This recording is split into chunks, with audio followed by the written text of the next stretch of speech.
What them know about pain? Life hard but I can't complain. The past left from my brain like stain. Whole heap of bad choices so I can't change. I start talk to myself like every day. Them I swear some I gone insane. But the chat them feel like therapy. Dark of the thoughts within my brain. Right now I need your help, oh Father, Father. Can't do this by myself, oh Father, Father.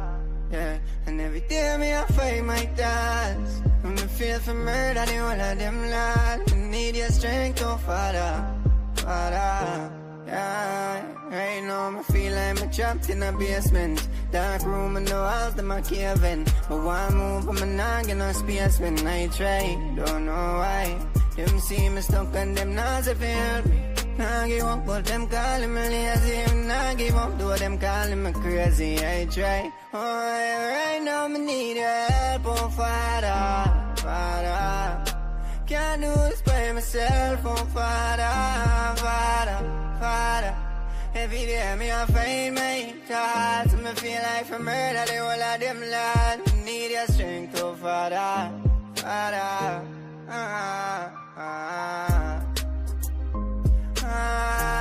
Need your help, oh Father. Right now, me need your help, oh Father. Can't do this by myself, oh Father, Father.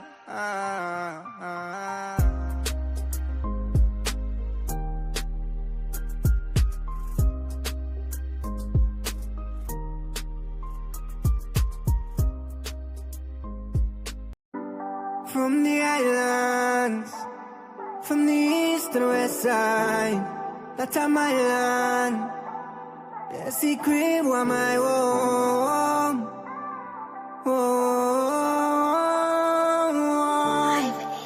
So that's my home. So when we been a suffer, nobody not been a fight for it. Now everybody want a piece of. We started reach the sin, well, and where before them bring exam to find a hell for it. We know how that fill up their minds, you see. And now that make them a rival way.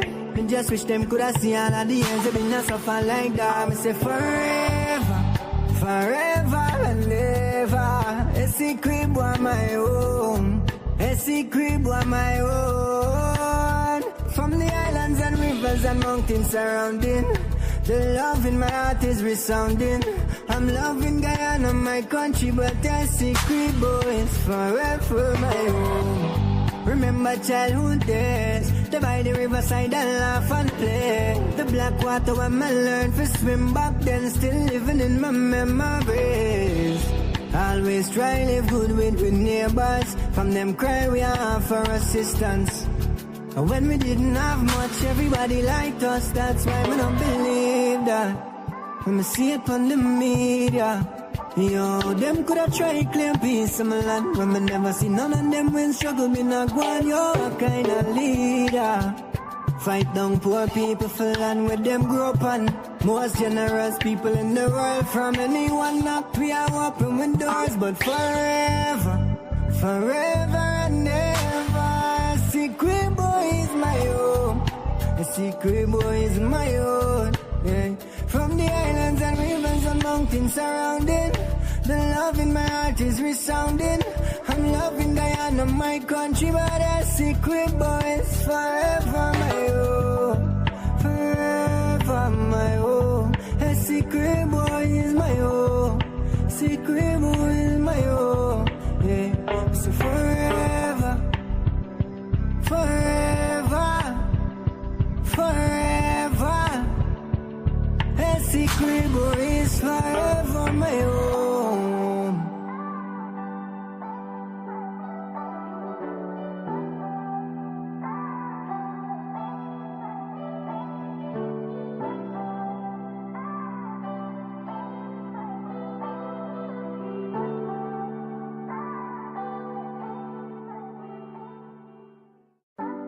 From the islands, from the east to the west side, that's my land.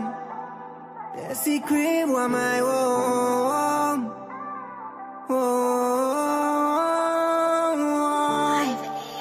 Say that I'm my home. Say when me been a suffer, nobody not been a fight for we. Now everybody want a piece, oh. We started reach the sin, well, and way before they bring exam to find a help for we. We know how that fill up their minds, you see. And how that make them a rival way. Me just wish them could have seen all of the years they been a suffer like that. Me say forever, forever and ever. A secret boy my own. A secret boy my own. From the islands and rivers and mountains surrounding, the love in my heart is resounding. I'm loving Guyana, my country, but a secret boy is forever my own. Remember childhood days, the by the riverside and laugh and play. The black water when I learned to swim back then, still living in my memories. Always try live good with neighbors. From them cry we offer assistance. And when we didn't have much, everybody liked us. That's why we don't believe that. When we see it on the media, yo, them coulda tried claim peace in my land. When we never see none of them when struggle, me not go on, yo, a kind of leader. Fight down poor people for land where them grow up on. Most generous people in the world. From anyone knocked, we are open windows. But forever, forever and ever, a secret boy is my own. A secret boy is my own, yeah. From the islands and rivers and mountains surrounding, the love in my heart is resounding. I'm loving Guyana, my country, but a secret boy is forever my own. Forever my own. A secret boy is my own. Secret boy is my own. Yeah. So forever, forever, forever. A secret boy is forever my own.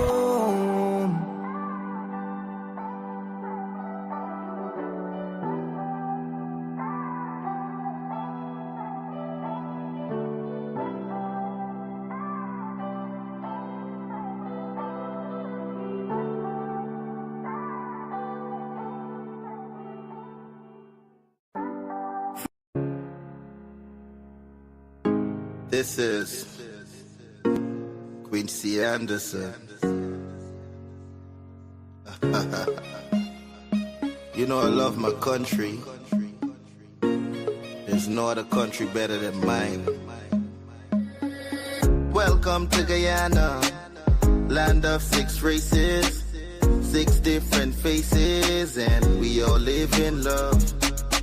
Guyana is a beautiful country, no other can compare. Got everything right here, so no other can compare. Guyana is made up of so many natural resources. We don't need no forces, cause we got enough resources. Let's talk about bauxite, gold, diamond, and rice. We got it right here. Guyana ain't going nowhere. We got enough oil too. One Guyana, I love Guyana. Guyana, my country, my home. The only place I call home. One Guyana, I love Guyana. Guyana, my country, my home. The only place I call home. Hey.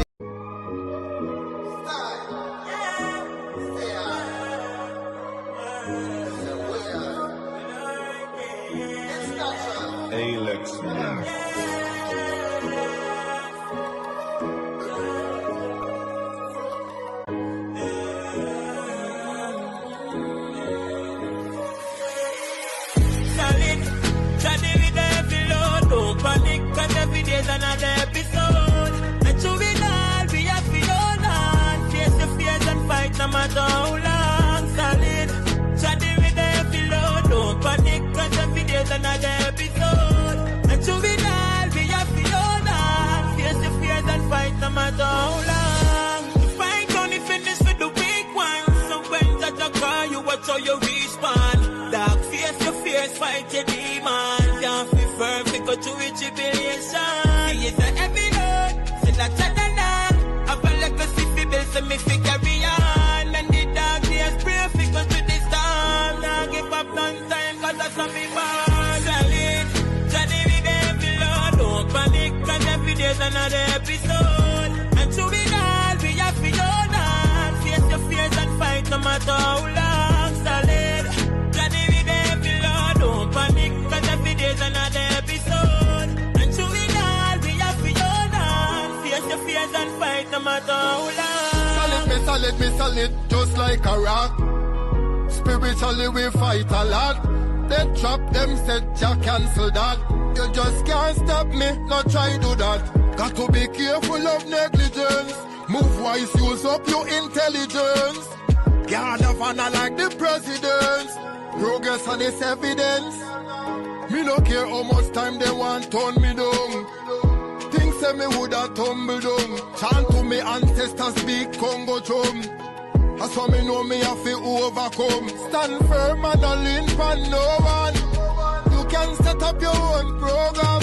Have the whole world a sing out a slogan. No time in a slow down. Plus we solid. Johnny with every Lord, don't panic, cause every day's another episode. And to be all, we have to hold on. Face your fears and fight no matter how long. Solid. Johnny with every Lord, don't panic, cause every day's another episode.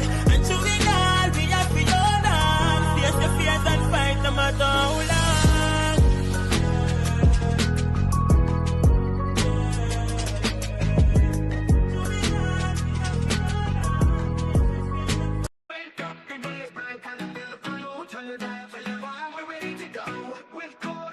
You know it's gonna be real from 8 to 9. Bringing vibes you can feel. News, views, and what's hot today will keep you wired in every way. Livewire, tune in and feel the spark. Every morning, lighting up your heart. Courdel's here, bringing life to your day. Monday to Friday, we're paving the way. Livewire. Wake up, the day is bright, time to feel the flow. From your dial to Livewire, we're ready to go. With Courdel Jones, you know it's gonna be real. From 8 to 9, from 8 to 9, bringing vibes you can feel. News, views, and what's hot today will keep you wired in every way. We'll keep you wired every way, in every way. Livewire, feel it and feel the spark. Every morning, lighting up your heart. Courdel's here, bringing life to your day. Monday to Friday, we're paving the way.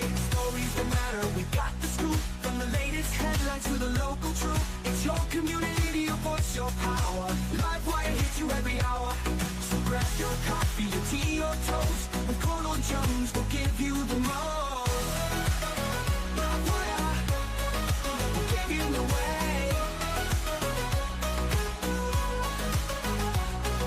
To the energy, the beat of the street, the show that connects is where people meet. We're wired to your world, we got the news. On Livewire, there's nothing to lose. Livewire, tune in and feel the spark. Every morning, lighting up your heart. Courdel's here, bringing life to your day. Monday to Friday, we're paving the way. Livewire, tune in and feel the spark. Every morning, lighting up your heart. Bringing life to your day. Monday to Friday, we're paving the way. Livewire, tune in and feel the spark. Every morning, lighting up your heart. Courdel's here, bringing life to your day. Monday to Friday, we're paving the way.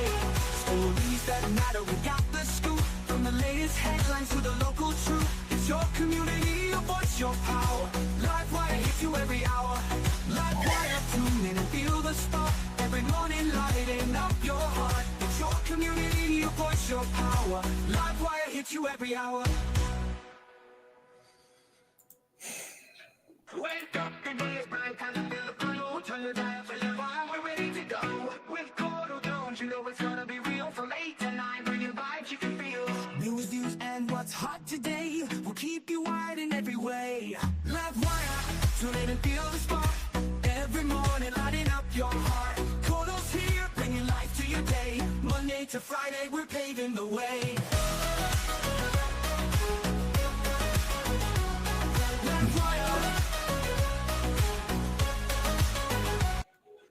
Good morning, and welcome to another episode of Livewire. It's the 21st of February, 2025. Good morning to all the persons joining us across the diaspora. Good morning to all the persons joining us across the 10 administrative regions.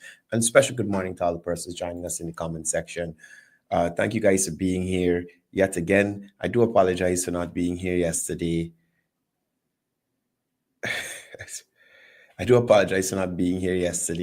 Some unforeseen circumstances. However, we're here again today, and we shall continue. So, Farida Ferguson, good morning to you. Generine Narendra, morning to you. Shridat Rabindranath, good morning to you, joining us from Enmore. Vishnu Chintaman, good morning to you. Anthony Wong joining us from France. Morning to Pam and Trevor. Hope you guys are having a wonderful morning. Betty Chris, morning to you. Richard Stanislaus, Wazim Nabi. Faisal Ghani, good morning to you. Rajendra Singh, morning to you. Soma Bipat. Estelle Ramnath, joining us from Canada. Leslie Mangal, good morning to you. Leroy Mangal, good morning to you as well. Bisundat Mohan, morning.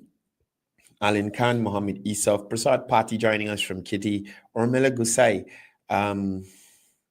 Prasad Pati, you got through with the stuff at, I think, the National Park? Let me know in the comments, right? Who else we got here? Joseph Satar, good morning to you. Dial Sukram, special good morning to Dial Sukram. Hope you're having a wonderful day. I guess you're transitioning between jobs, you know. And that's another thing I find Guyanese don't understand. Anywhere you go, you have to make an extra effort to make it. So when I saw a post from Melly Mel talking to, speaking towards joint services minimum wage being taken to 130,000 or something like that, and talking about people can't survive. All over the world, people got multiple jobs. What pride back us on this live by? I wish they'd stop flagging me for this music I playing for y'all, sir. On a serious note, Lola Harry, morning to you. Kiran, morning to you as well. Ramesh Prasad, morning to you. Ramnarayan Singh, morning to you. Maureen Razio, good morning. Pershram Kishore, Chitra Sukraj, Philip Diabru, good morning to you guys. Thank you guys for continuing to stay with Livewire. Christopher Prasad, Sunil Raghubir, good morning to you. All people joining us from Linden. Morning to all of you. Michael Danis, Sunita Sukraj, good morning. Jasoda Sargent, Prem Prashad, Linden Alfonso, morning to you. Joan Abidjan joining us from Canada, as always. Cecil Rampasad, good morning. Salome, good morning. Ronald Shifdial, morning to you. Special good morning to the Director General on the live, Imam Asif Williams, morning to you. Sally Jones, morning to you as well. Let's get into it. So as you guys know, yesterday, the General Secretary of the People's Progressive Party, Dr. Bharat Jagdeo, would have had his press conference, and he would have touched on a wide range of topics that are impacting Guyana today. One of the first ones he spoke on was the oil and gas conference and its success, or how successful the 2025 oil and gas conference was this year. Now, this is the largest conference in Guyana's history, the largest oil and gas conference in Guyana's history, with over 1,600 participants from over 60 countries. Now, there's a strong focus on economic diversification beyond oil and gas.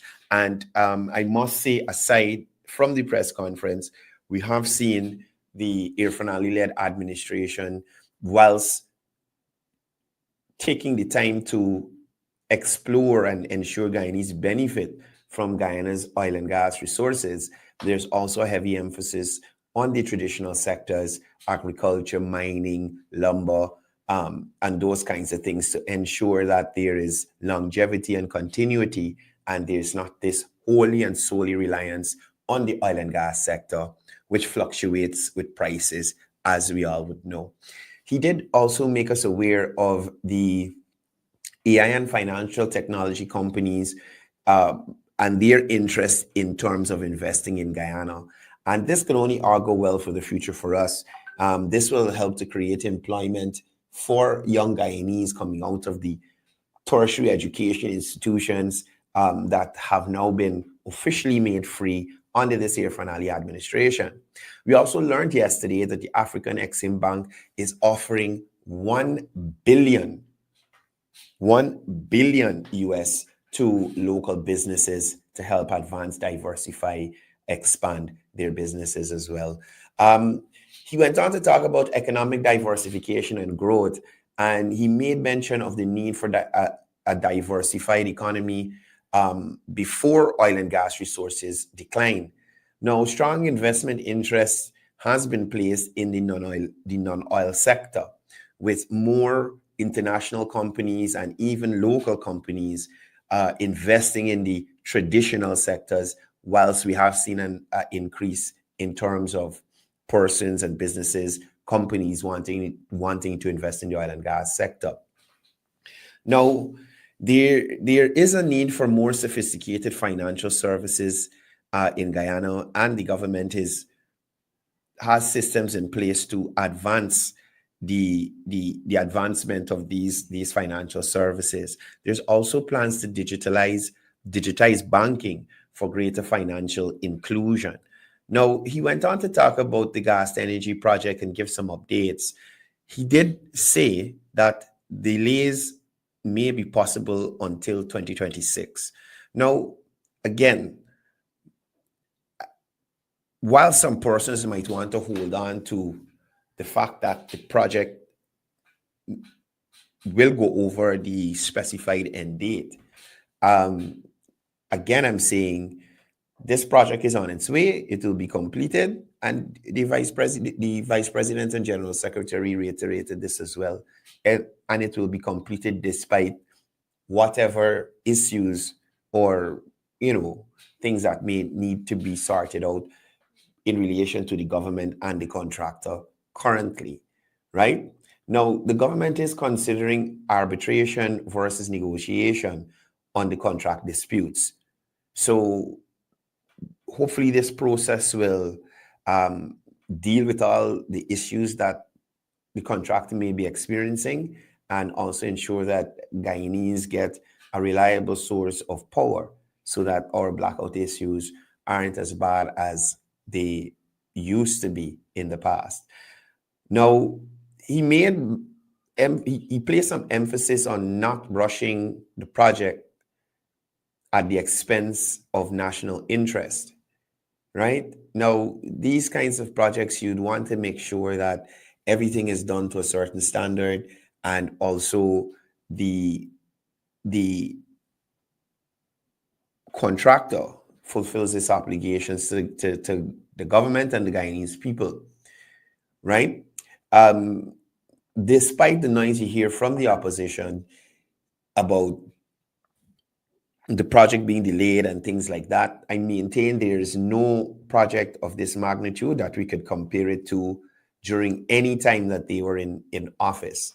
And not because you hear a lot of noise from certain quarters, you are going to basically run around like a chicken with your head cut off. You understand?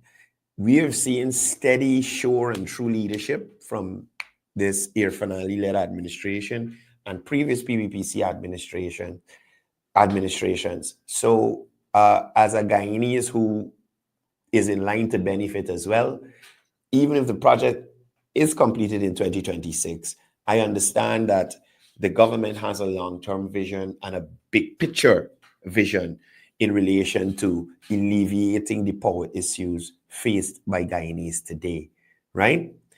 We also heard about the potential of a second gas-to-energy plant, and I'm sure we'll hear about more on that in the future. Now, he went on to talk about energy security and fuel prices. Now, Guyana is exploring refining its own crude oil and importing refined products. Now, if this comes to fruition, the ability to refine our own crude oil and produce all the after products, that can only augur well for Guyana. Could you imagine Guyana selling Guyanese gas and how cheap that would be? Right? Now, there is a plan to also expand fuel storage capacity for long-term energy security. And we've seen a lot of investment with GPL and to ensure that they're able to do what they have to do. Again, I say to some of you here in Guyana, maybe some of y'all need to report some of them people stealing lights, because at the end of the day, you who are paying your light bill, suffering because they got a bunch of other people on the grid who aren't paying anything and overloading the system. You understand? So that's something we need to remember, that cause and effect. You may not want to snitch, as the urban term used, but your non-snitching has an effect on you. So again, I say to you, if GPL looks at all its customers across the country and says, okay, we need 400 kilowatts based on all our customers that we have on record here, right? So they procure and set up to provide 400 kilowatts. Then you have another 50 kilowatts of persons who have illegal connections. How is the system supposed to work if it's made for 400, but 450 on the system, or 500 kilowatts being pulled from the system due to the addition of persons who don't have a proper, legitimate GPL connection? So whilst I understand persons' frustration with the Guyana Power and Light Corporation, I want persons to understand that it's not wholly and solely on GPL.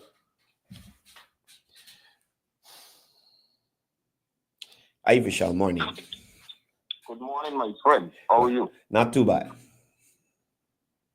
Well, I think the past few weeks we had a lot of contentious sentiments on social media, man. You know, Facebook does go. Describing Afro-Guyanese in this derogatory manner. Yeah? Yeah. Now, this man lives in a cocoon. He expect, right? So because I'm an Afro-Guyan, and according to him, I'm supposed to pledge allegiance to a party that purportedly or supposedly perpetuate the representation of me and my fellow Afro-Guyanese brothers and sisters. Yeah. Okay. For 23 years, the accusation against the PVPC government that they were more sympathetic to Indo-Guyanese interests. Okay. I don't see it like that. Even though throughout that 23 years, I did not subscribe to the PVPC narrative. But what I could recollect, based on my honest opinion and more so observation throughout that previous 23 years, right, is that I saw an upward mobility of Afro-Guyanese. Not in a few numbers, but in the thousands, especially with the housing program. Right. When Mr. Jabdio, while he was president, he had a meeting with the banks in Guyana. This is why you see a lot of persons start accessing loans. You understand? Because in 1992, it was very difficult to access a loan at the bank, if you understand what I mean. Right? By 2009, a lot of Afro-Guyanese owned their own home, established their own business. You understand? Right. Grow from the lower class into the middle class and even to the upper class. They have Afro-Guyanese bringing in their own excavator. They don't need to go through a dealer. They just order the stuff and it arrives for them. I'm telling you, I'm a custom broker. I ain't selling you dreams, brother. Right. This is a figment of the imagination. This is things that I observe and analyze. You understand? These are real, living data. If you understand what I mean. I get you. Because in 2002, when I started working at the Washington Jones, I started as a porter, you know. I get subjects, you know, brother, but I wasn't getting a job. I was so desperate for a job, I accepted the porter portfolio. Right. And I worked with that company from 2002, Christmas, to the first quarter of 2004. However, in 2002, the last day in 2002, I started learning the basic from those barrel entry. Is back in the days when everything was manual, you had to handwritten everything. If you ain't got a typewriter. And I learned it from there. And I built my clientele. And the first quarter of 2004, I started off with 2 clients. At that time, most of the importers in this country were Indo-Guyanese and foreign investors. Right? Like those Indian nationals and stuff. Chinese. Well, Chinese, you now start coming in on the market. Most of them people on the region street used to be Indian nationals. Right? Not Guyanese Indian nationals. However, during those times, when you see Afro-Guyanese come on the wharf, brother, is it he migrate and he bring in vehicles, or he bring in 2 vehicles or whatever. Them time it's not the year limit on CC. It's not CC limit. You're going to bring in any CC, any amount of CC, and you get it totally, you get it free, duty-free, and the time was consumption tax. Right? The value-added tax replaced the consumption tax in 2007 at 16%. The time it used to be 30%, something like 45, 30, and 30%. The taxes was very high. So most of the time when they give you a duty-free, when they give you an exemption, you pay 5% of the CIF value. So if the vehicle is 10 years old, they depreciate the vehicle and the 5% is based on the depreciated value. Right? When the government came into power in 2015, they sold off Afro-Guyanese. They wanted people to come back and invest, but they put a limit on the CC. So you can't bring in a vehicle above 2500 CC as a remigrant. If you understand with me. If you bring in a vehicle above 25, you got to pay the difference. That is what the coalition government did. Right? And that did not benefit Afro-Guyanese more so. You see those 1800 CC vehicles? You used to pay like 1.6 million in 2006, 1.6, 1.7, 1.8 around the area. It depends on the value of the vehicle, right? When the coalition government came into power, you know how much for clear 1800 CC vehicle? 2 million or something, it depends on the value. Wow. Those are the remnant of the coalition government policy, right? They're talking about zero rated. Most of the stuff, like for instance, computer, is totally free. Excavators, totally free. Right? All the capital equipment was totally free under the PPPC. The coalition government imposed 40% VAT, not 5% duty, you know. 40% VAT. So if you bring in an excavator at 20 million, there's 100,000 US, right? At 200 to 1, 20 million, right? Multiplied by 14%. So your taxes is $2.8 million on one equipment that value 20 million. It's 100,000 US. Right? And they have different brand of equipment, if you understand what I mean. Will give you different, or would give you a more increase in terms of workload. Right? Sometimes you buy an excavator, they got a big excavator for 60,000 euros. So you paying 14% on top. And the PPPC, it was totally free. And every year, the PPPC government or the GRA, under the tenureship of the PPPC government, recorded more revenue than they projected to collect. Especially in 2007, when they brought in, they implemented 60% VAT. In 2008, they collected more than $2 billion in taxes, brother. Yeah. So I'm saying, this thing about Afro-Guyanese, coalition did nothing tangible.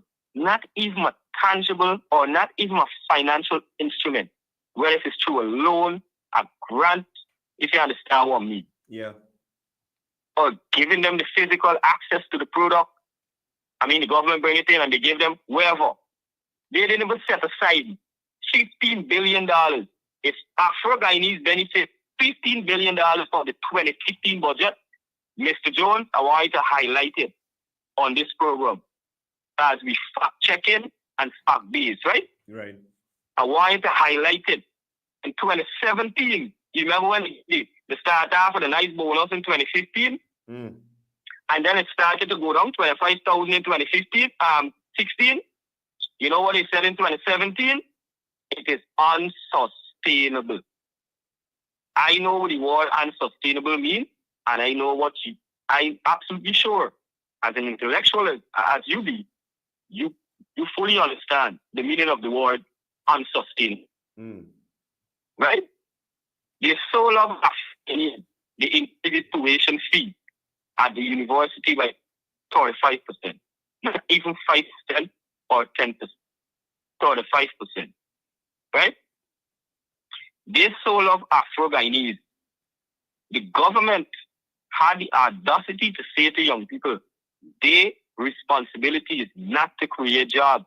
You have to go and fry like plantain chip and cook up rice. Now you can tell me, I spend, let me say the tuition fee for your son or daughter at the university in 2014, right? Let's say it costs you $2 million in 1 year. So imagine what a 5% increase had looked like in 2015. No, just imagine, all right? Hey, brother? Yeah, I'm listening to you. You don't think that is 35% more burden on the parent of that child? Yeah, they didn't care about that. Eh? They didn't care about nothing like that. They took away 10,000 Guyana dollars to each school-age child in 2015, and they had no fiscal space for it. When our revenue collection in 2014 was just 135 billion Guyana dollars, and from that 135 billion dollars, you extract 1.7 billion, because that was the amount then. But they increased their dietary, expensive food, expensive liquor, leisure item. This is what to use, right? Yeah. Leisure item. They bless themselves. You know, they had a slogan name, what? A good life, right? Yeah, a good life for all. A good life for all. Bedouin. The thing there, they got to work it. There's a euphemism, right? The statement. In hypothetical terms, there's a euphemistic statement, right? And these people struggle. Right? Yeah. It's either was it a euphemistic or ostensible statement, right? However, they did not find it important to continue that initiative. They replaced this thing with $15, brother. I mean, the exchange rate in 2015 was 206.50. I could recollect that. However, see, what $15 could do in 2015, Mr. Jones? Even Chinese. How much you want them school uniform? Like if you get toddler going to school, how much you want them uniform, Richard? Yes, but like $3.5 for the pants and the bottom. You couldn't really do. So what this $15 could do? This is what I want to know. This $15 to pay the seamstress? I don't think so. $15 to buy the cloth? Yeah, possibility exists to get one part of the uniform. You buy a couple pen and pencil, man. Pen and pencil. Weird to school. Right? So you multiply 1,500 with a mother of 4 children in 2050. Right? Let me do a comparative analysis now. The government raised it to 55,000 a child. And let me look at the birth rate of Afro-Guyanese. Let me say, a young girl get pregnant. I'm not saying it's good for a young girl to get, a young Afro-Guyanese girl to get pregnant.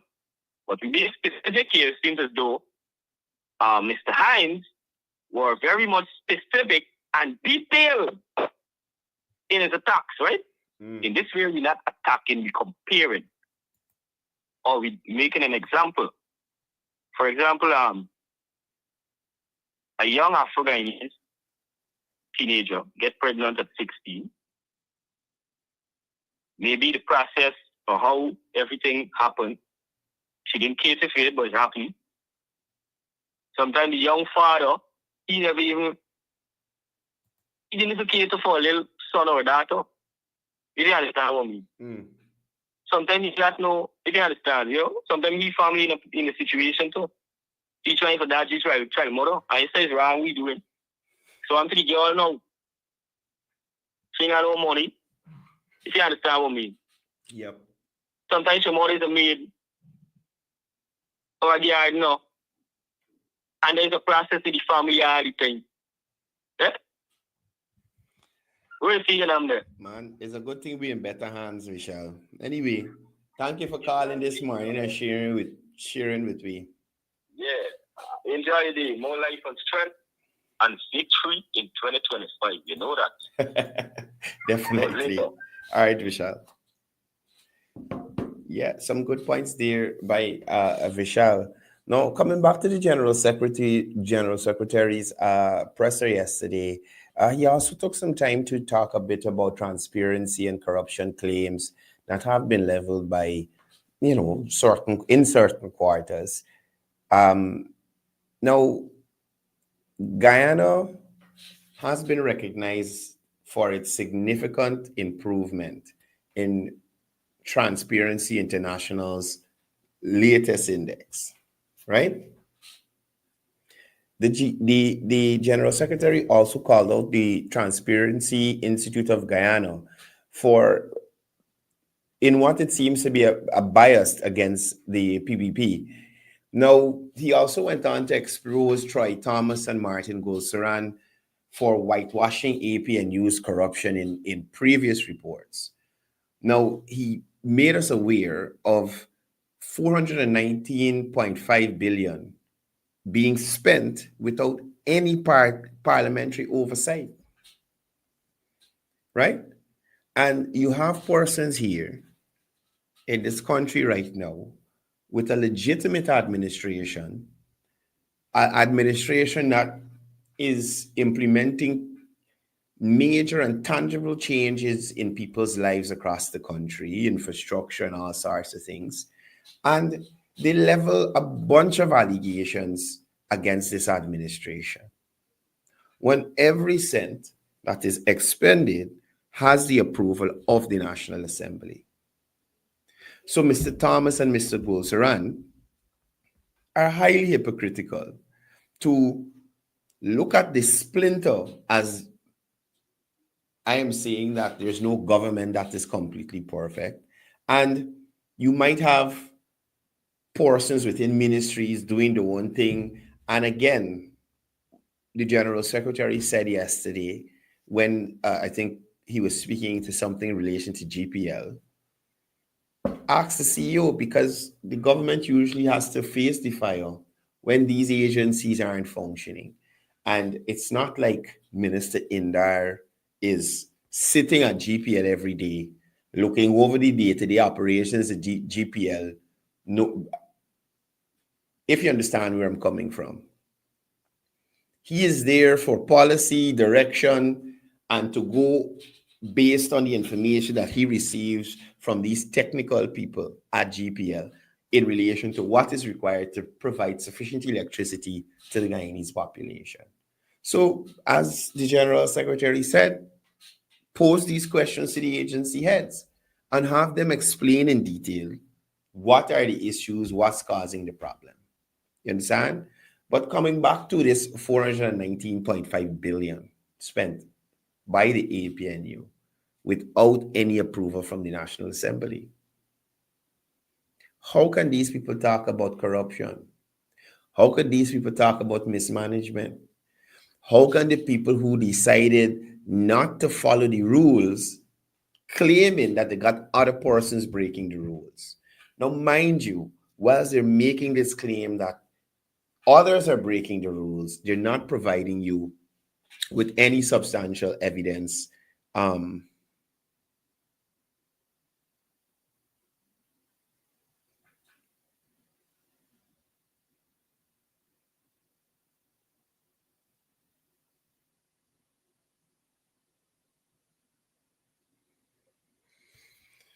Oh Lord. Hello. I'm gonna address this. I'm gonna message you and address this. Right? So I mean, pot telling the kettle about the bottom. We're really going on. We're really going on. So yesterday, whilst I was streaming the press conference, whilst I was streaming the press conference, I noticed Annette Ferguson on the live. You're talking a bunch of stuff. Jack Dio, tell them about Sue and Greaves and this and she going on. So I said, man, tell everybody bangles them. You understand? You know what Annette Ferguson said to me? That was not illegal. Using public funds. It's in the comment section under the live yesterday with the press conference. Right? Annette Ferguson said to me that wasn't illegal. So imagine you taking state funds to buy jewelry and or through the ministry you're in charge of to buy jewelry and all sorts of things. And with no remorse, right? So the General Secretary went on to talk a little bit about the APNU's electoral rigging and some of the lies that they push out there, right? Now, he highlights the trial against former GCOM officials for the 2020 elections rigging attempt, right? And he expressed a bit of joy that the matter is actually getting on the way. I would really like to see the outcome of this, especially at the magistrates court level, because it was a lot of tomfoolery going on around there. Who's sick and who all sorts of madness. You understand? And the fact that the evidence is there in the public domain, it's in the court, they got witnesses. I would love to see what the ruling is in relation to this attempt at rigging the 2020 elections. Many witnesses, many affidavits, video footage, all sorts of things are there. So I would love to see how their attorneys, Nigel Hughes and the Mook from UG, that's what the UG people said they used to call Darren Wade when he was going there, a Mook, right? Anybody you go to UG there during the time or when Darren was there and you ask them about Darren Wade, all of them have the same phrase. The boy was a Mook. The boy was a Mook. So I am wondering, or I want to see how Nigel Hughes and Darren Wade, who are representing these people, will lay out their defense. You understand? Will lay out their defense. The rigging was glaring because of how technologically advanced we are in this day and age. Persons were able to see it live and direct. Gone are the days where you need a whole TV studio and a whole this and that to bring live information to people as it happens. And there were multiple persons streaming from the Ashman's building. Multiple persons. So Guyanese didn't have to hear about what happened at the Ashman building from a PPP representative or a PPP scrutineer or a PNC scrutineer or an APNU scrutineer or a representative. We saw it with our own eyes. We saw current member of parliament, Dr. Karen Cummins, go to Ashman's building and threaten to take away the accreditation from the overseas observers. And a couple of them had to put their foot down. I want to know, well, what's really going on here? We all saw the closeness between Karen Cummins and Roxanne Myers. We all saw it there. We all saw the shenanigans of Lowenfield getting wheeled down in a chair with a respirator over here and all kind of stupidness, looking like Sanford from Sanford and Sons. He's sitting in the wheelchair already. Elizabeth are coming. You understand me? Theater Guild. We got, I'm not using Culture Center. Theater Guild is a smaller stage. And the APNU AFC WPA attempt at ringing the 2020 elections was a small stage production. Right? A small stage, a Theater Guild. We all heard at the COI, and I keep telling people, please, y'all go back and look at them COI videos. Jesus Christ, y'all go and look at them. It is so disappointing. Morning, Zoe. It is so disappointing that a commissioner of police during an election season would speak to the chairman of the Guyana Elections Commission. She details to him her feeling of insecurity and not feeling safe. Mind you, she knows because the police and GCOM go meeting so they know who's the officer in charge, how much police on location, whatnot. With that knowledge, the chairman of the Guyana Elections Commission says, Commissioner, I feel unsafe. And he hangs up the phone and literally does nothing. A substantive commissioner of police does nothing and send no reinforcements, nothing, whatever, left it. Like Quincy does say, left it. You understand? We all saw the video of the GCOM staff or whoever it was sitting in the car and taking documents out of folders and putting them envelopes and putting them into different ones and all sorts of nonsense. We saw Valda Lauren's signature on the GCOM document. She don't work the way doing there. We all saw the bed sheet. We all read in the news and watched the news report when the Chief Justice said, don't use no bed sheet. Don't use no spreadsheet. Use the statements of poll. So I am patiently waiting to see if it is possible that these people will be acquitted and walk away scot-free. Because the amount of evidence that is there, the amount of witnesses, it's a love that it takes this long to get to an actual trial. I thought, based on the information out there, at least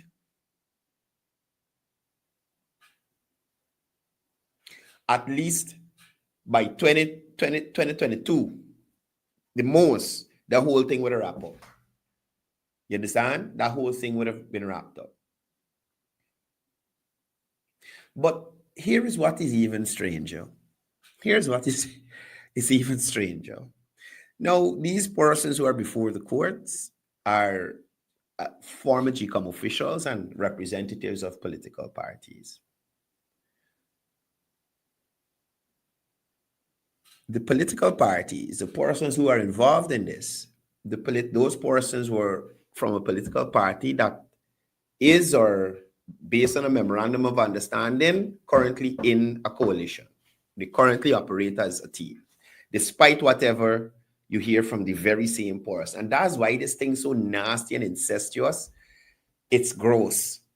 So could you imagine persons from the APNU AFC are currently the APNU AFC coalition, those persons representing that group at that time are before the court for electoral fraud charges. And the lawyer representing the team is the head of the AFC, who most likely will be running for president for the AFC. But and they got another idiot, Darren, but we don't really count he. It's Darren. But you understand what I'm trying to show you? Now, Nigel Hughes won't remove himself and let's get to the bottom of it. Spitting and deflecting like he had ain't good. And also, Nigel and Aubrey still defending elections fraud. I remember when the PPP was in opposition June 2015 to 2020, at one of the press conferences the General Secretary had, he said, I don't know how, I can't remember how or what brought on the statement, but I do remember him saying, we would have made some mistakes in the past. Right? I remember the whole statement, but he said, speaking about the PPP, we would have made some mistakes in the past. And that spoke volumes to me, because the first step in correcting and rectifying the foolishness that you did or you didn't do is admitting that there is an issue and there's something that needs to be fixed. Aubrey Norton and Nigel Hughes being not so, can't even say not so, because Nigel is the one who come with the fancy numbers when the no confidence motion happened. But I did not, and Aubrey Norton was at the conference center spinning and deflecting during the recount. But these two guys had a golden opportunity to reinvent themselves as the newly elected leaders of both of those parties. The mere fact that you hardly got former ministers of government in your National Assembly representation is to show you how much stupidness they were doing back then. Some of them that y'all bring back too, I'd like, why would you bring back a David Patterson? Why would you bring back a Annette Ferguson? Why would you put back a Cathy Hughes there? Given all the baggage that they fetching. You understand? Why would you put back a Valda Lawrence there? Useless. No purpose. What meaningful contribution Valda Lawrence made to this country? I think she was Minister of Health. Meaningful contribution. Or major development in the health sector under the tenure of Valda Lawrence. This is the same person that is on video saying we will only give jobs to our people. And these are the same people, or that person and her crew are the same people who will spit from now till never every morning. PPP, friends, family, and favorites. Friends, family, and favorites. When you are the one that is on record as saying, y'all only looking out for your own. You understand? Now, I must say, in relation to this voters listing, why y'all been pushing the 2015 to 2020? You want clean voters list, you should have lobbied for the then. Lobby for it then. You had your incorrectly appointed chairman of GCOM, former Justice Patterson. Retired Justice Patterson. You had your commissioners there. Why y'all didn't clean the voters list in 2015? Take off all them people they want to take off and do all the stupid they want to do. Why you giving other people your work? And that's my thing. Could you imagine a David Patterson in Parliament talking about road and bridge and tendering and tick? You could believe this guy? David Patterson is beyond bareface. Beyond bareface. As the substantive public infrastructure minister under the Granger administration, David has nothing to show for himself. And it has nothing to show for herself in terms of infrastructure. More so in those Afro-Guyanese communities and the persons in there that they representing.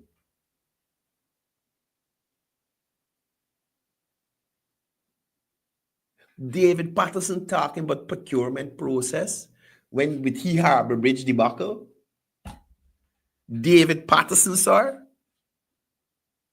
David Patterson talking about procedure and national tender board and bidding, when y'all pay a man for some skills, 100%, 100, all the money, look, all the money and go.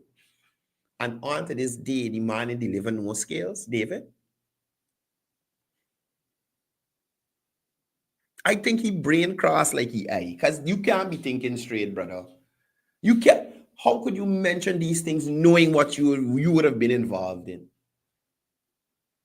as a former minister of the Grange administration? You got to be smoking something foreign and very, very, very, very high. THC content is very high. Gotta be high for you to mention anything in relation to corruption. You, Mr. Bangle. A win is a win. A win is a win. Nonsense. No, the General Secretary went on to talk about Mocha squatters and the AP and UPNC, AFC deception of those persons in there. It is clear that this coalition opposition group misled Mocha squatters. And even now, Aubrey Norton, the leader of the biggest party in the coalition, refuses to take responsibility. You think them people would have go to court if they weren't, what's the right word? Made the Lulu about their chances of winning? You think them people would go to court? How could Aubrey Norton, as a future president of this country, advise squatters to stay where they are in illegality? So are we to think if Aubrey, God forbid, knock on some wood, God forbid, Aubrey Norton is elected, or the coalition, whoever is elected, we could go and squat, we could just go and take land? Aubrey, is that what you're suggesting? Because if the coalition win, God forbid, highly unlikely, that's what people should start doing to y'all. And let me see if y'all gonna remove them, or we're gonna call it ancestral land so that they could stay there. No, the General Secretary reiterated the sentiments of His Excellency Dr. Mohamed Irfan Ali. The government is still willing to assist those affected. So could you imagine? You go and squat. The government of the day say, man, look, we gotta use this land, we gotta have access to this land or whatever it is. You kick up a stand, I ain't got no way. You gotta give me 100 million for me, please. $100 million. Mind you, your investment was on land that you did not own. Right? So the government refused to pay. You say you know something, flap you want to pay me, I carry you to court. The government go to court, they lose the case. The squatters lose the case.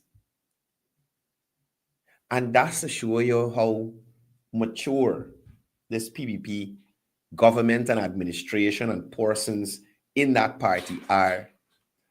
I've seen it on a lot of occasions interacting with persons in that party. Whilst you may not share the same view, there is a shared wanting for advancement for everybody that's around. You understand? So after all of that, the government is still willing to work with these persons and assist them. Right? Work with these persons and assist them in getting into legality. I don't know if they're renting or they're there by some family or what they're doing or with the debt. But and I don't want to give them out liberty to say, well, the same option that was available to those persons who are squatting with them is available to them. No, I don't know what help or work with whatever arrangement the government and them will have. But for the government to still say, hey, you mess up, you did wrong and strong, but we can still work with you. Come into our house and let me see if we could sort out something. And a wretch like Aubrey Norton, who lead the people of dance, ain't show up one day to show support in the court matter that they had. And again, I'm saying to you, these things are ploys to get people emotional. So they very well knew the illegality of the persons there, because the AP and new AFC, whilst in government, removed several squatters from areas around this country. Broke down the thing, just like what happened at Mocha. And I've shown you videos here where we had Councillor Clayton Hines talking about this is necessary, notice was given, ting. Not even on the scale that is currently happened with those last set of squatters there. Land, house, transp. If you farm, you get a little farming land and you get a little compensation for your structure. Reasonable compensation for your structure. So Aubrey and the team that went to Mocha knew they were illegal and they didn't have any rights there. But they want to play on the emotions of other Afro. Like, oh God, look, they're blocking on these black people's house. Oh God, look what they're doing to black people. Then, for the few who didn't take the offer, look, they want to play these black people for the place. Look what they're doing, black people. Now they go to court and lose. I stand by the advice I give them, black people. Stupidness. This is an eerie flashback to the AP and UAFC turning their backs on those polling agents in the 2020 elections. Y'all remember when they claimed that the PPP buy out all of their polling agents so that they could be complicit in the PPP rigging the elections? Think about it.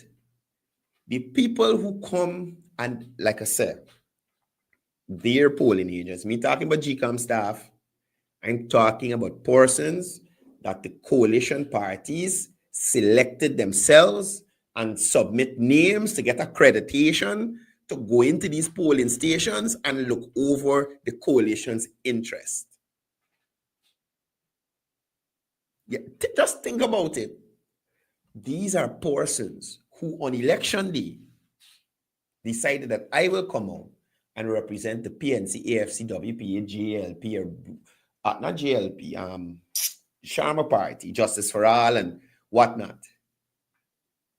And the seniors in the party, the persons at the top of the parties, said that those polling agents were paid, or everybody get paid. When I heard that,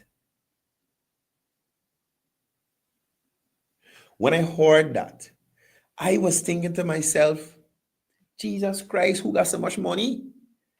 You understand me? Y'all remember they even had a thing where they were saying the PPP pay the justices at the CCJ? I said, look, real money? And aside from the money aspect, how loyal are the people you selecting if all of them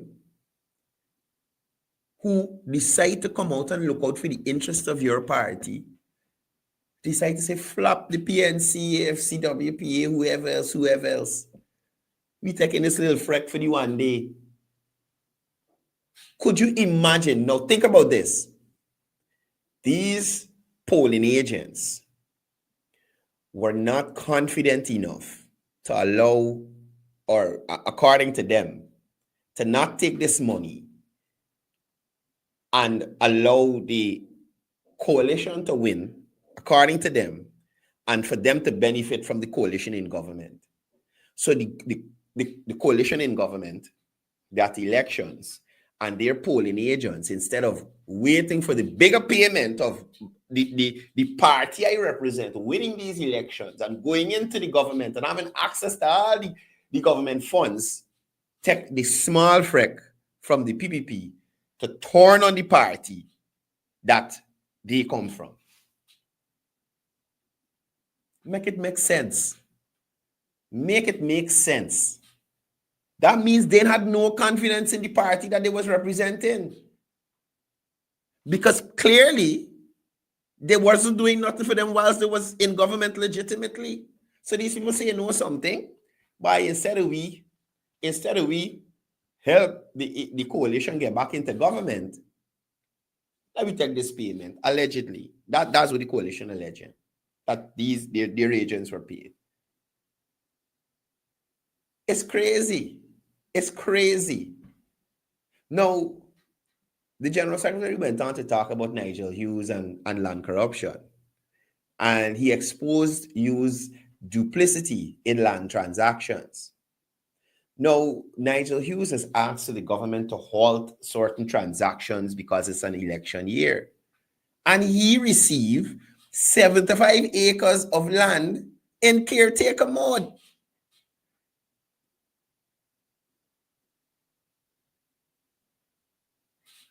The government at the time was authorized to do nothing else. Let me say it again. Nothing else. Nothing else. Nata elsa. Nothing else other than hold elections. Not spend $400+ billion of the Guyanese funds. Not issue 75 acres of land to Nigel Hughes.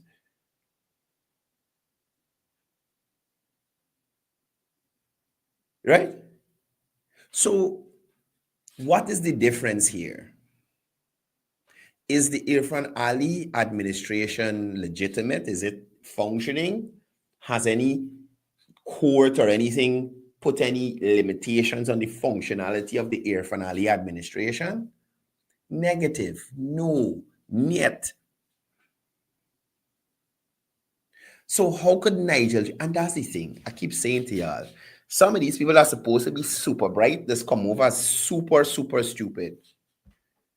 You get land after the CCJ rule in a place you yourself might go when with whatever legal matters you're looking after to seek reprieve or whatever it is.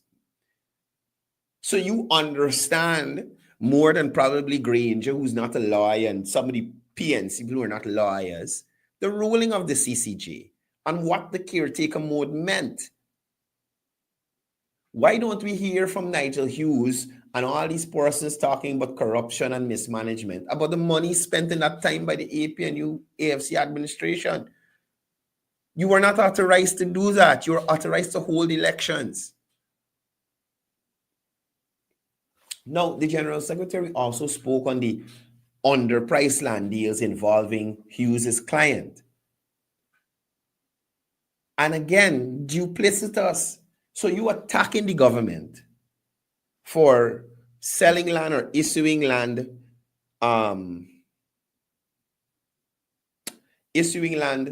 to persons through a process.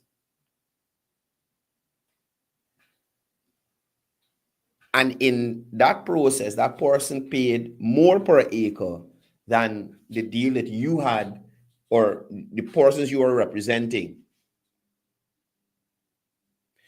The persons you were representing at that time.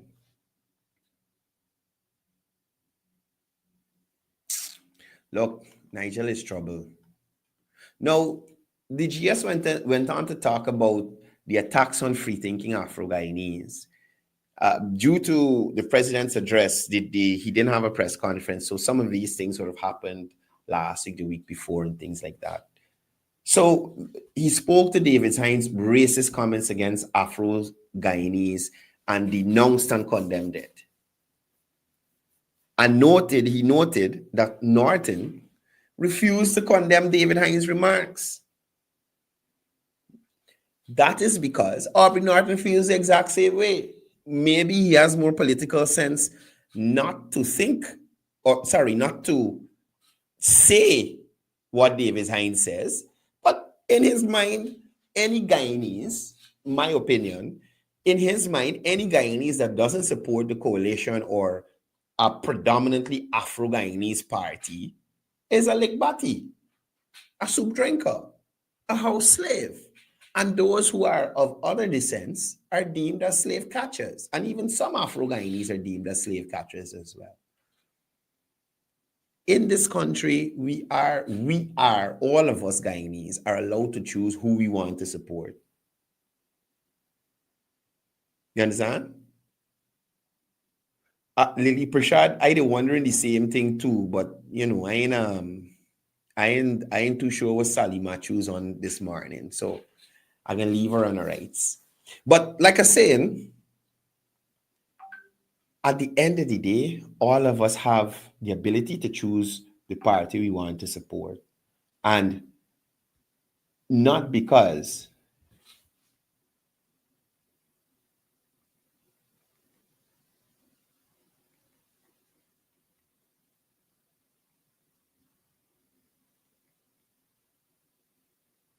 not because our skin colors may look the same, I have to jump on board with you. Foolishness. Now, the GS went on to talk about the cash grant distribution issues, sharing with the public that 545,000 checks were printed and over 200,000 distributed. Now, he also spoke to the government working to fix distribution confusion. And on this note, I want to bring this to your attention here. I swear that sometimes Guyanese, whether here or overseas, this make we look so bad. It's like this make other countries think like we stupid. Now, y'all listen to this clip here. Y'all listen to this ignorance that I'm about to play for you. Here's stupidity at its best.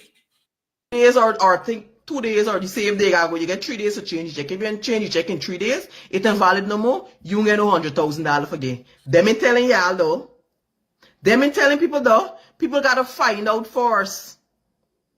That is only 3 days you get for change the scratch grant. And if you don't change it within 3 days, I guess it's not valid anymore.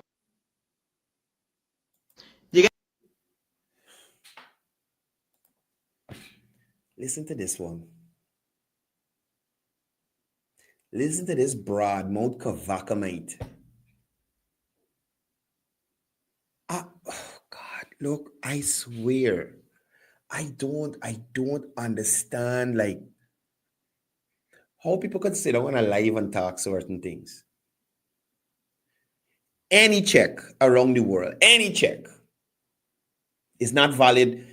There's no bank of Guyana, no bank of Trinidad, bank of USA, Bank of America that has a check that's valid for 3 days.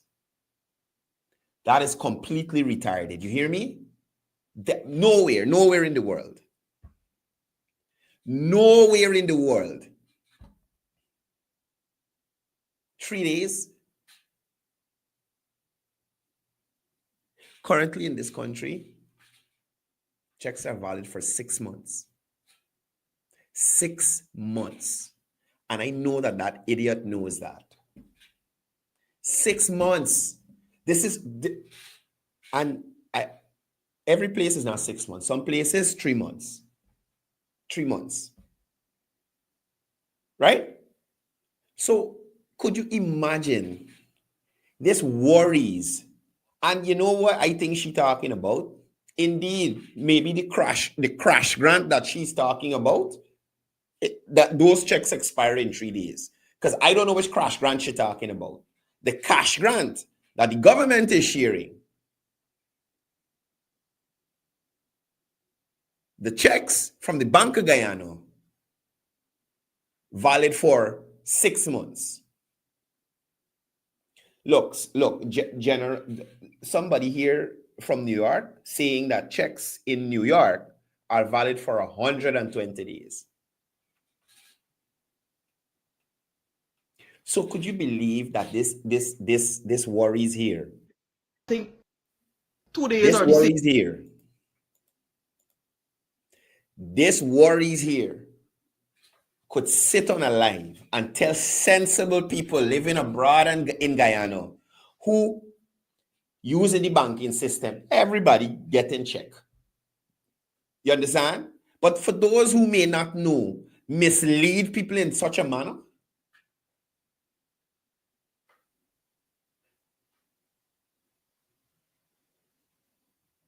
It has to be the crash grant that she's talking about, but because it's not the government cash grant. It can't be the government cash grant.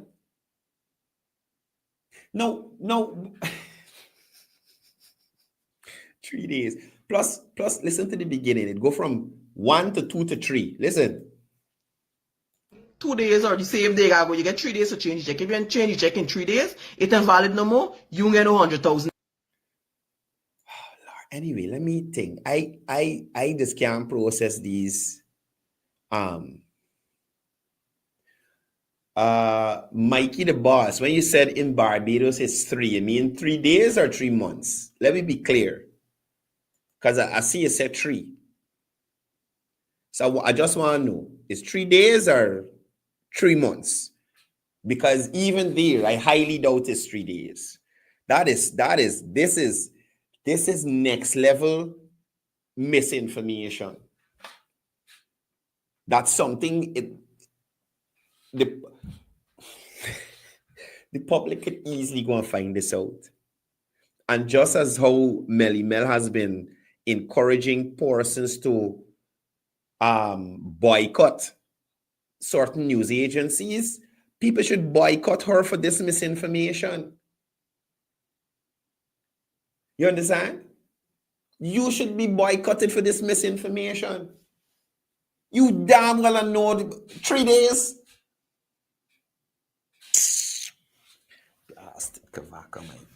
Anyway, let me move on. Let me over it, Melly Mel. These people just get me worked up sometimes. Honest to God, the level of stupidity. Now, the General Secretary stated that there is the possibility in the future for a digital cash grant system for easier payments. He went on to talk about, well, US and no, this was a question that was asked. I think it was by news source. Yeah. About US and third-party deportations. He made it clear that Guyana will accept its citizens deported from the USA. You understand? At the end of the day, despite the PNC cause those people to run from this country to look for a better life, they are Guyanese. And because of the advancements being made by this administration, persons are more inclined to come home. So even if it's voluntary or forced, they're Guyanese and they will be accepted. He also made it clear that Guyana or the Guyana government has no agreement to accept any third-party deportees, as in deportees from other countries being sent to Guyana. I don't even know where they get it from. How the US deporting a Grenadian to Guyana? How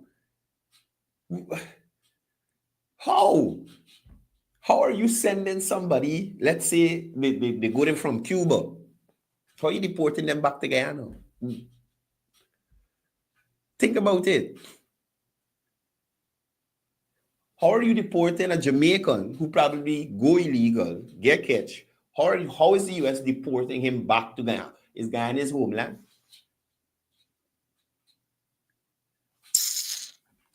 Now, questions were also asked about a meeting the General Secretary had with former Secretary of State Mike Pompeo on his visit to Guyana. And he made it clear, the PPPs, they're always ready to listen and have discussions with persons who have a deep knowledge base of things around the wider world. Mike Pompeo, as Secretary of State, would have had interactions with countries across this world. You understand?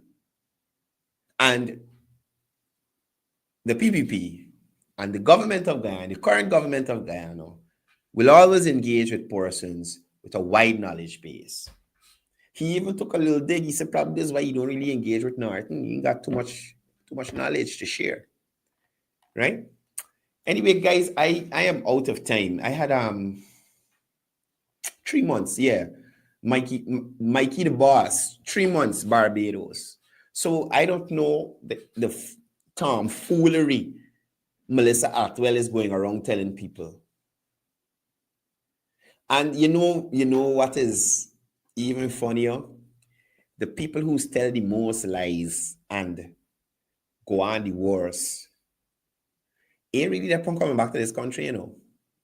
Rickford Burke, Melly Mel, Mark Benchcop, them people, poor people governor, them people ain't really got no time with coming back here, you know.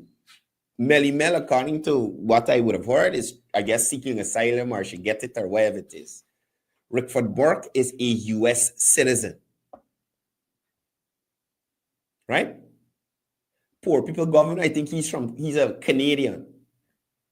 All these people give up their rights in Guyana, pledge allegiance to another country, another government, another administration, or no, not government or administration, pledge allegiance to another country, give up their nationality here. And mind you, I am not knocking anybody who would have had to leave this country and make a life elsewhere. I am just saying that this team have no interest in coming back to Guyana to do anything. Do y'all realize that during the coalition administration, Melly Mel wasn't employed by the government? Rickford Burke ain't get a job with the government. Mark Benchcop ain't get a job with the government. And Sherrod Duncan was fired from his job with the government.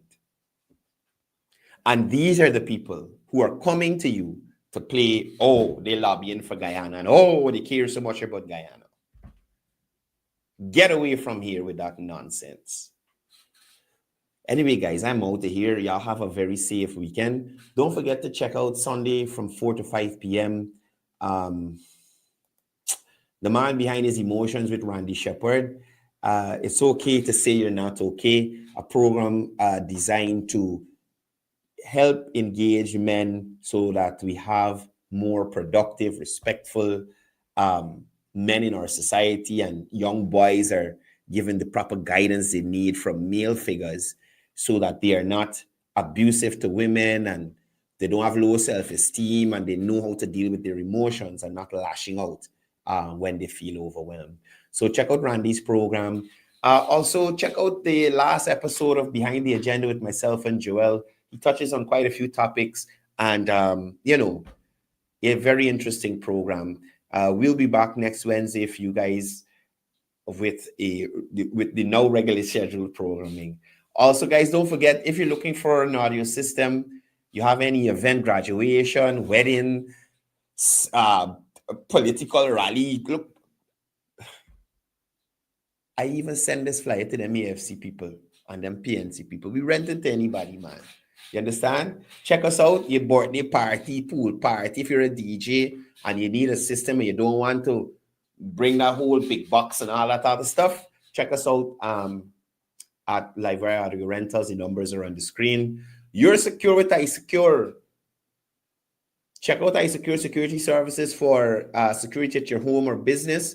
Armed and unarmed security, executive close protection, gun spot, cleaning service, fumigation, sanitization services, general construction, and various supplies.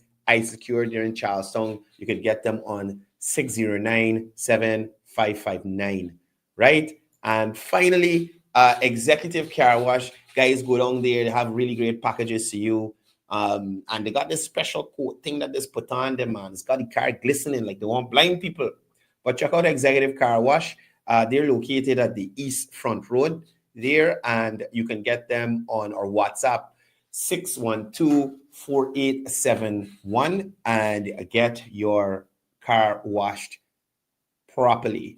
Proper things on top of things, right? Guys, that's all the time I have for today.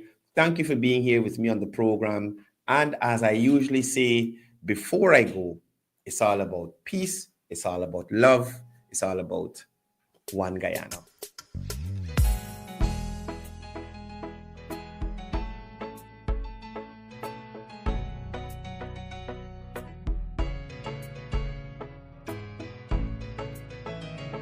We are a peaceful people, struggle as we struggle, and we don't look for trouble, just ask around.